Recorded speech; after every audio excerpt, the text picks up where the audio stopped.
Big heads, tiny eyes, and even tinier feet. But don't be fooled by their small size. Funko Pops have become a global pop culture phenomenon. From Marvel superheroes to anime icons and even breakfast cereal mascots, if it exists, chances are there's a pop for it. Funko Pops are everywhere. But here's the real question. How are these quirky vinyl figures actually made? Is everything done by machines? Are the faces painted by hand? Plus, why are they referred to as pop vinyl rather than simply Funko dolls?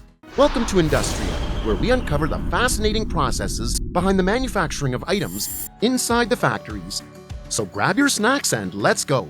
And here's a twist you probably didn't expect. Every pop figure has to go through over 30 production steps before it lands on your shelf.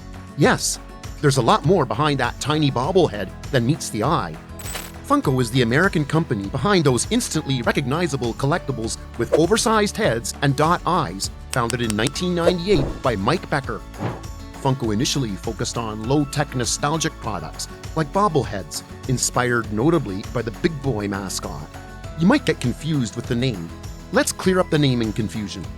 The figures themselves are part of a specific product line called Pop, and they are made from a type of durable plastic known as vinyl. That's why the official name is Pop Vinyl.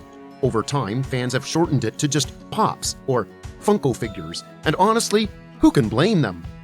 The name has become so iconic that saying Pop is enough to spark instant recognition among collectors. But behind that simple name lies a carefully branded product with its own unique style, material, and massive global following. Funko has created more than 10,000 original pop designs as of 2024, spanning a variety of franchises including Marvel, DC, Disney, Star Wars, anime, sports, and more. Now that you know what a pop is, let's look at how it's made from sketch to shelf. Behind every pop figure is a creative journey that begins long before a single piece of vinyl is poured. Starting with an idea, but not just any idea. Funko has to secure the rights first. You heard it right. The first step of the design phase is securing the license. With over 1,100 licensing partners, including the likes of Disney, Warner Bros., Marvel, and even the NBA, Funko has built one of the most expansive licensing libraries in the toy industry. So whether it's Baby Yoda, Harry Potter, or your favorite NBA star in pop form, it all starts with the legal green light. Designers kick off the process by digitally sketching the character in Funko's signature style. A big bobblehead, dot eyes, no mouth, and a body so simplified it borders on adorable. This minimalist design isn't just random, it's iconic. After sketching, the design is brought to life in 3D using advanced sculpting software. And here's where things get surprisingly intricate. From the texture of curly hair to the tiny folds in a superhero's cape, everything is sculpted with high precision. Even details most people might overlook, like the wrinkles in a character's gloves or the stitching on a uniform, are carefully shaped by digital artists. These sculpts must be approved by the licensor before moving forward. Once approved, it's time to bring the figure into the real world. This is where prototyping comes in. The digital sculpture is transformed into a physical object using high-resolution 3D resin printers. The result?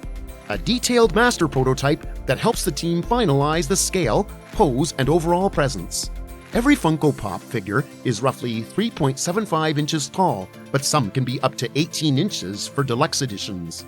Next up, turning this single prototype into tens of thousands of identical figures, each one looking like it popped straight out of a comic book panel or movie screen. Let's step into the factory. Once the design is finalized and approved, the real magic begins with mass production. This all happens primarily in China and Vietnam, where there are Funko partners with large-scale factories that specialize in vinyl production. These facilities are the heartbeat of pop creation, pumping out thousands of figures every day. It all starts with the creation of mold. Using the 3D model from the design phase, steel molds are carefully carved. These molds are the backbone of production. Next, vinyl pellets, tiny grains of plastic, are melted down and injected into the molds at high pressure. Once cooled, they pop out perfectly shaped, ready for their transformation into recognizable icons. A single factory machine can churn out hundreds of pop heads and bodies every hour. It's not all machines. There's a lot of human craftsmanship involved too. After molding, each figure goes through manual trimming, where any excess plastic, called flash, from the seams and edges is trimmed. Quality control inspectors are always on the lookout for defects like bubbles, warps, or rough joints. Then comes the most intricate part, painting. And yes, much of it is still done by hand. Base coats are airbrushed on, while tiny details like eyes, eyebrows, logos, or belt buckles are added using pad printing, stencils, or even fine brushes. The special editions get extra love. Metallic finishes, blood splatters, glow-in-the-dark paint, and weathering effects are all done at specialized paint stations. In some factories, over 50 workers might collaborate on painting a single batch in an assembly line. It's like an art studio and an assembly line rolled into one. With the designing and manufacturing phases completed and painting done, the pieces are moved to the assembly phase, where heads are snapped or glued onto bodies. Some use springs if the figure is a bobblehead, which adds that signature bounce when you tap their oversized noggin. Each pop is assigned a unique number in its series, and variants are clearly labeled, such as Flocked, Chase, Glow in the Dark, or Exclusive. Finally, each pop is boxed in its custom windowed packaging, which includes the character name, licensing info, and product codes. Even the box design is handled by Funko's internal creative team, making the packaging just as collectible as the figure inside.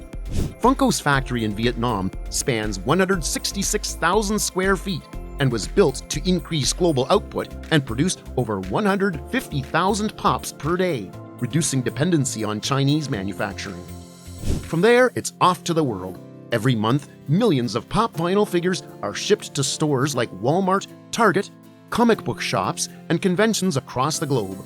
Not every Funko Pop is born in a factory. Some come straight from the imagining of fans. Funko doesn't just let you collect your favorite characters, it lets you create them too.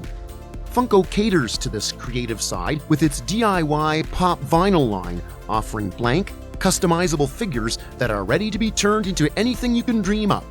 The customization process is both fun and deeply personal.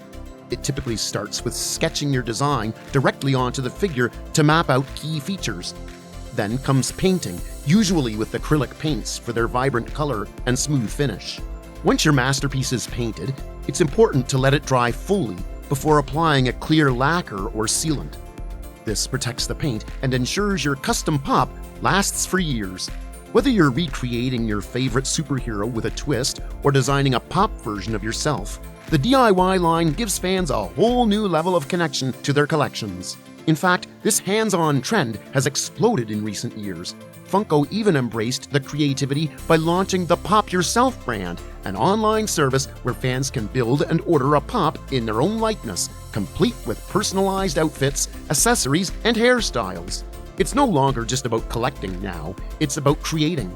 For many collectors, the DIY route isn't just a hobby, it's a way to bring their fandoms, personalities, and imaginations to life in vinyl form. With the insane popularity of Funko Pops, it's no surprise that counterfeits have flooded the market. And trust us, some fakes are shockingly convincing. But don't you worry, we are here to help you become a pro at spotting the difference between a real pop and a knockoff. Let's start with the box, your first clue. A real Funko box is crisp, clean, and consistent. The font should be sharp, not blurry. Fake boxes often have printing errors, misspellings, or the wrong color tones. And don't forget the important part, the serial number. Every authentic pop has a unique alphanumeric code printed or embossed on the bottom of the box and the figure's foot or head. If it's missing, blurry, or doesn't match the box, it has a high chance of being a fake pop. Now let's talk about the figure itself. Real pops are made with high-quality vinyl, giving them a smooth, solid finish. Fakes often feel lighter, cheaper, or may even smell weird due to low-grade plastic. The paint job on a real pop is detailed and precise, but a fake? Expect sloppy paint lines, uneven eyes, or weird color choices. And here's a pro tip for you. Always remember to compare your pop to the official photos on Funko.com or trusted retailers. Even minor differences like eye size, pose, or accessory shape can expose a fake. And here's the big one, price. If a rare pop is selling for $15 on a sketchy site, it's probably too good to be true. Authentic grails rarely come cheap. So next time you're shopping for a pop, remember, Trust the source, inspect the details, and always check that serial number. Your collection deserves the real deal. At the end of the day, Funko Pops are more than just figures on a shelf. They're tiny pieces of the stories we love. Each represents a moment, a memory, or a character that means something to us. Whether you're unboxing your favorite superhero, crafting your own custom pop, or hunting for that rare grail, it's all part of the joy that makes collecting so special. These little vinyl icons connect fans across the world, bringing a bit of fun, nostalgia, and creativity into everyday life. And that's what makes them truly timeless. And there you go, how Funko Pops are made. Don't forget to like, share, and subscribe to INDUSTRIA.